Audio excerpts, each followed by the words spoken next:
अब क्वेश्चन की ओर आते हैं, पढ़ते हैं। इसमें क्या दिया है कि 3 वर्ष में 4,000 रुपए का वार्षिक भुगतान 15% प्रति वर्ष साधारण ब्याज पर किस राशि के ऋण को चुकता करेगा।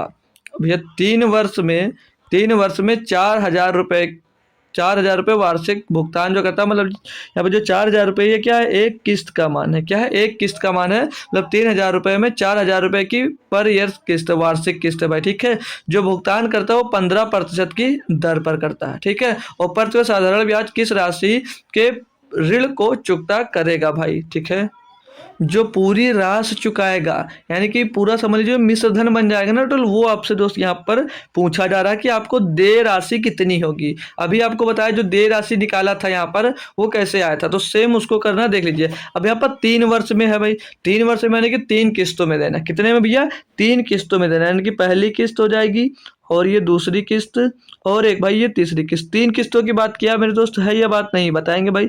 3 किस्तों की बात किया, क्वेश्चन में नहीं किया, आप लोग खुद से बताएंगे। 3 किस्तों की बात किया है। अब यहाँ पर कितनी किस्त है, यहाँ पर 4,000 रुपये है, लेकिन 4,000 को छोड़कर आप लोग क्या मान लीजिएगा, 100 रुपया। कि मान लीजिए पहली किस्त 100, दूसरी किस्त 100 रुपये और तीसरी किस्त 100 रुपये। ठीक है भाई, तीनों किस्त मान लिया आपने 100 रुपया है। अब मैंने वहां पर पीछे क्या बताया, जो लास्ट वाला होता है भाई, इस पर ब्याज नहीं लगता। जो लास्ट वाली किस्त होती है उस पर ब्याज नहीं लगता। ठीक है भाई, अब ये जो दूसरी किस्त है, जो ये दूसरी किस्त है, ये दूसरी किस्त को अगर लास्ट में ही दिया जाता, लास्ट में देने का मतलब है थर्ड किस्त के साथ में दिया जाता मेरे दोस्त, तो कितना पर देना पड़ता, तो भाई यहाँ से कितना समय लगता, उसको 1 साल का समय लगता। 1 साल का समय लगता। जैसे दूसरे साल की किस्त तीसरे साल में दोगे तो 1 साल लेट होगा, तो 1 साल लेट होगा तो ब्याज कितना लगेगा, क्योंकि प्रतिवर्ष ब्याज कितना लग रहा है, 15% का। तो यहाँ पर 15% का भैया इस पे भी ब्याज देना पड़ता। तो चुकाना 100 रुपये था, लेकिन अब कितना रुपये चुकाना पड़ेगा, 15% का ब्याज लग जाएगा, तो 115 रुपये भैया आपको चुकाने पड़ेंगे। और उसी प्रकार से जो ये भाई फर्स्ट ईयर की किस्त है, इसको भैया फर्स्ट ईयर में न चुकाकर अगर लास्ट ईयर में ही चुकाया जाता, लास्ट ईयर में ही चुकाया जाता, तो इस पर कितना ब्याज लगता।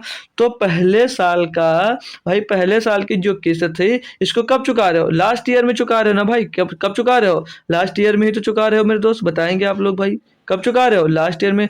तो इस पर ब्याज कितना लग जाएगा, इस पर ब्याज दूसरे साल का और तीसरे साल यानी 2 साल का ब्याज इस पर लग जाएगा। तो रेट कितना, 15% प्रति वर्ष की है, तो 2 वर्ष का भाई इस पर ब्याज लगता है। तो 15 × 30 यानी कि 30% भैया ब्याज लगता है। कितना ब्याज लगेगा इस पर भैया, 30% का ब्याज लगेगा पहली किस्त का। अगर पहली किस्त को लास्ट ईयर में दे रहे हो तो कितना चुकाना पड़ेगा, 130 रुपये चुकाना पड़ेगा।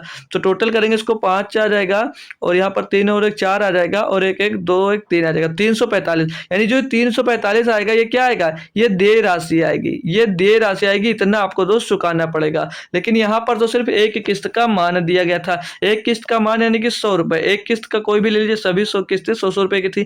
तो एक किस्त का मान कितना था भैया, 4,000 रुपये। एक किस्त का मान 4,000 रुपये था। तो एक का मान निकालो कितना आएगा, डबल जो खत्म 40। एक का मान कितना आ जाएगा, 40 आ जाएगा। और देय राशि ही पूछा, राशि तो देय राशि कितनी है, 345। तो 345 का मान निकालना भैया, तो क्या हो जाएगा, 40 × 345, 40 × 345 कर दीजिएगा भैया।